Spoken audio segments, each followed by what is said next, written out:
efficacité de contrôle, puisque j'avais parlé de 3 niveaux de contrôle. Pour une efficacité du contrôle interne,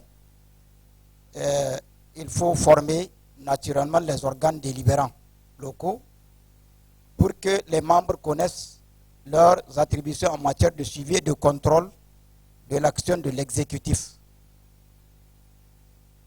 Et deuxième aspect de ce contrôle au niveau interne, respecter le profil des agents administratifs, en particulier le SG et le SM ou SR, qui sont les conseillers en matière de gestion budgétaire de l'ordonnateur. Il faut que leur profil soit respecté, qu'on nomme les gens répondant au profil. Puisqu'on a vu secrétaire régional ou secrétaire municipal, ceux qui font la comptabilité administrative de l'ordonnateur, qui sont chargés de l'ordonnancement. Donc il faut qu'ils répondent au profil requis, puisqu'on a vu que l'ordonnateur est chargé du contrôle du comptable. Il faut qu'il l'appuie en la matière et qu'il exerce son rôle de contrôle interne, puisque c'est un contrôle, j'ai dit c'est un contrôle réciproque, un contrôle mutuel qui s'exerce entre les deux gestionnaires locaux. Ensuite, respecter le profil du comptable pour garantir son indépendance aussi, pour que cette gestion-là soit en tout cas telle qu'on la souhaite. Maintenant, au niveau des corps de contrôle d'inspection, qu'on ait de véritables corps de contrôle au niveau des inspections avec statut et garantie de carrière. Au niveau de la Cour des comptes, le point que j'ai jugé utile, sur lequel il faut peut-être mettre l'accent, c'est la mise en place des chambres régionales pour qu'elles puissent en tout cas suivre au niveau, au plan régional, les communes, qu'elles puissent juger les comptes des communes. Et maintenant, après jugement, on peut faire appel pour que le niveau central, la Cour des comptes, se prononce par rapport au jugement contesté. C'est ce que je peux dire en résumé par rapport à ça. Oui, merci. En fait, moi, j'ai un certain nombre de propositions à faire pour améliorer vraiment la gouvernance au niveau des communes. Premièrement, d'abord, il faut que le dialogue de gestion soit vertical. Donc, les deux faîtières doivent aussi échanger avec les autorités, en tout cas compétentes. Et il faut que ce dialogue aussi soit horizontal, c'est-à-dire que le gouverneur, le maire, le préfet puissent échanger vraiment de manière permanente et régulière avec l'ensemble des acteurs pour identifier les problèmes, leur trouver des solutions et faire des propositions vraiment qui peuvent aller dans l'intérêt des communes. Ça, c'est un. De deux, les deux faîtières, l'une de leurs missions principales, c'est vraiment le plaidoyer et le lobbying pour vraiment faire d'abord et prendre conscience non seulement aux autorités, même aux citoyens ou à l'étranger de l'importance de financer le développement local, parce que c'est là-bas qu'on peut régler les problèmes vraiment de la pauvreté. Moi, j'ai la conviction que la décentralisation, c'est un instrument indirect de lutte contre la pauvreté si vraiment l'État, les faîtières et l'ensemble des acteurs s'y conjuguent. Maintenant, par rapport aux autres aspects, le défi qui se pose, c'est vraiment celui des ressources humaines en qualité et en quantité. Moi, je maintiens ma proposition de décrocher les centres de formation des centres de collectivités du ministère de la fonction publique pour l'adosser vraiment au ministère de l'Intérieur. En ce moment-là, il va faire une programmation pour faire vraiment les perfectionnements nécessaires. Et surtout qu'aujourd'hui, il y a ce qu'on appelle un bassin vraiment de formateurs, des anciens qui sont maintenant à la retraite. Ça leur faisait plaisir de venir former vraiment les maires nouvellement élus ou des anciens maires pour leur apprendre un certain nombre d'expertises dans tel ou tel domaine. Mais la difficulté au Niger, c'est qu'on a créé les collectivités, on a nommé les maires, on les a abandonnés. Aucune autorité, même le chef de l'État ne les a pas reçus pour leur donner des instructions, pour leur apporter un appui. Et ça, c'est mauvais. Moi, je pense que le dialogue vertical dont je parle, il faut que les deux tiers là puissent rencontrer les hautes autorités, le Premier ministre ou le Président de la République, ou bien les différents ministères sectoriels, dont vraiment l'apport financier sur le plan local est important. Il faut qu'ils tiennent langue avec eux. C'est de ça qu'on peut amorcer un développement. Et il faut que nos communes aussi se disent, nous avons pris une responsabilité vis-à-vis de nos électeurs. Mais ce n'est pas l'État seulement. Il faut aller vers la diversification des partenariats avec les ONG, avec les associations, avec les partenaires. Vous pouvez faire des jumelages de villes. Vous êtes là assis dans le bureau, personne ne viendra vous voir. Vous allez passer à vous lamenter que la subvention ne tombe pas ou bien que l'impôt... Ce n'est pas ça. Vous avez un devoir. Et la logique même, vous devez signer des contrats de performance, soit avec la région, soit avec le département. Parce que si on a un mandat, à quel niveau vous allez rendre compte de ce mandat au citoyen vis-à-vis desquels vous avez pris des engagements? C'est ça la question. Moi, je propose que dorénavant, que les maires, en tout cas tous ceux qui sont élus, puissent avoir des contrats de performance avec une autorité quelconque. C'est à vous de voir. Pourquoi au Rwanda c'est fait? Tous les maires de Kigali, de Rwanda, ils ont un contrat de performance avec Kagame. Pourquoi on ne peut pas le faire au Niger? C'est ça la question. Merci.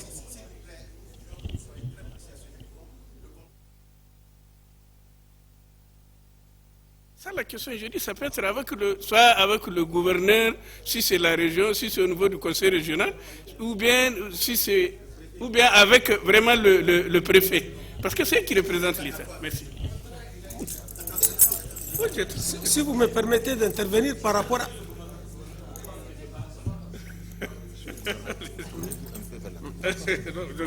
C'est d'accord, ok.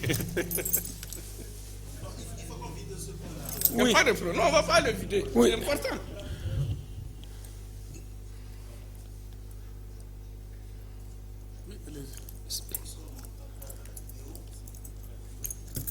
Vous avez la parole. Merci. Moi, je pense que le contrat de performance, c'est entre superviseur et supervisé. Ce qui va m'amener à dire qu'au niveau des collectivités territoriales, il y a quand même un responsable. Je prends l'exemple d'une mairie. Le responsable, c'est le maire. Et le maire a sous sa responsabilité un certain nombre d'agents. Si le maire met en place un certain nombre de périodicités de suivi-évaluation dans l'année, je prends l'exemple par exemple 4, et ces suivi-évaluations vont consister à travers un cahier des charges qui a été déjà planifié avec eux, de les suivre, d'échanger avec eux pour voir un peu la mise en œuvre de ces cahiers de charges. Dans cette mise en œuvre-là, qu'est-ce qui a marché? Qu'est-ce qui n'a pas marché? Par rapport à ce qui n'a pas marché, que le maire et son supervisé s'entendent quant à comment faire pour que ça marche mieux. Est-ce que c'est la faute du maire? Est-ce que c'est dû au fait que le maire n'a pas eu les ressources nécessaires pour mettre en œuvre ce cahier de charges qu'il a signé avec son superviseur, etc., etc. Et si ce travail-là est fait à tous les niveaux, comme ça s'est fait dans les structures privées, au niveau de notre administration, je pense que les choses vont mieux marcher. Je ne vais pas dire qu'elles vont être parfaites, mais elles vont mieux marcher. Les gens parlent de contrat de performance. Justement, le contrat de performance, c'est entre un superviseur et un supervisé. Et on peut les ramener à ce niveau-là et le remonter plus haut jusqu'à la portion centrale. Pour être précis à ce niveau, ça veut dire que le préfet étant le dépositaire de l'autorité de l'État dans le département. Donc c'est entre le maire et le préfet de département. C'est ça. Pourquoi pas? C'est ça qu'on a dit. C'est ça. Vous devez être par rapport au conseil régional. Donc c'est ça. Non, c'est ça le niveau. Le maire, c'est avec le préfet, le gouverneur, c'est avec le conseil régional et les communes qui sont dans la... C'est ça la règle. C'est ça la vérité. Les questions qui n'ont pas été vidées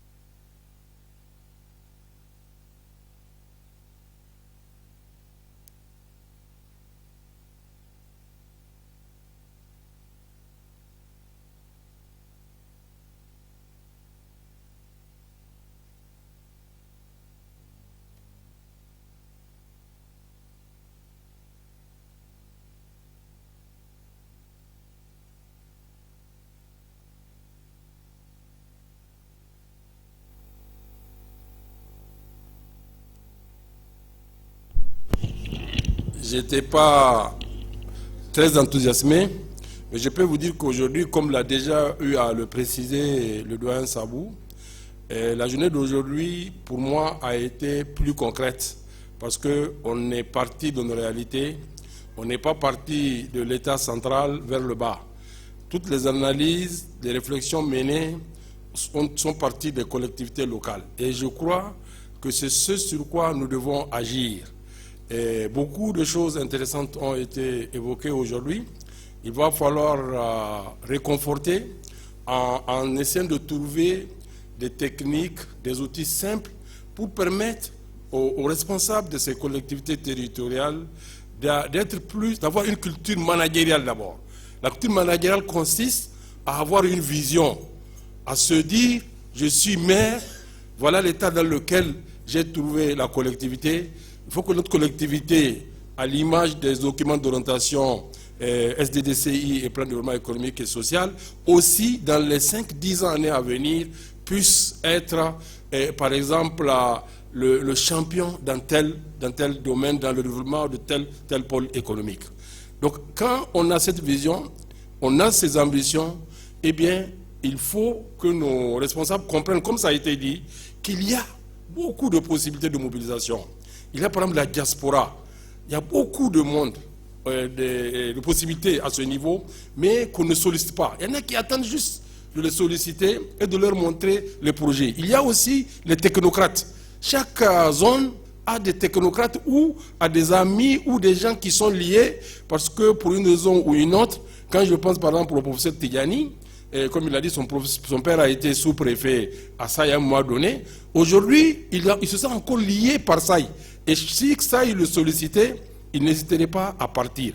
Donc il y a beaucoup de ces cas que nous pouvons exploiter. Et ça, il faut que nos maires, nos présidents des conseils régionaux le sachent. Il y a les potentialités physiques, il y a les richesses, il y a aussi la ressource humaine qui est la plus précieuse. Il faut aller les chercher où qu'ils se trouvent.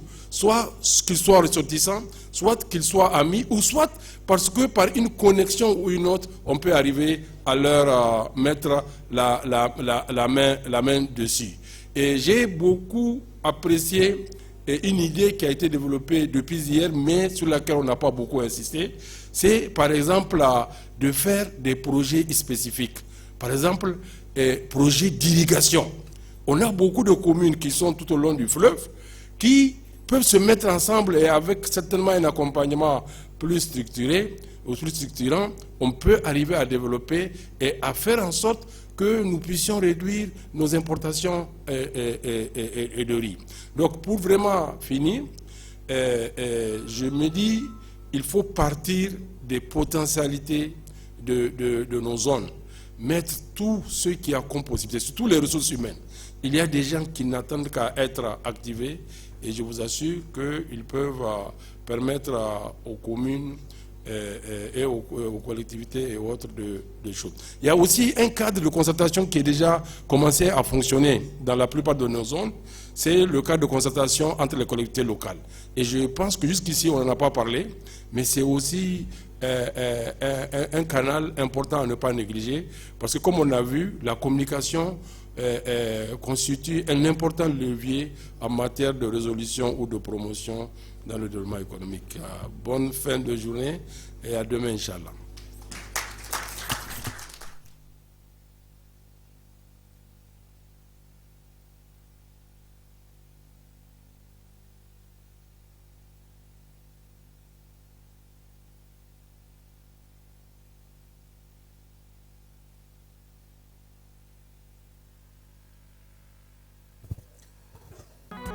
Merci à tous. On a raté la pause café. En sortant, il y a juste une pause café et une pause thé pour ceux qui veulent bien prendre.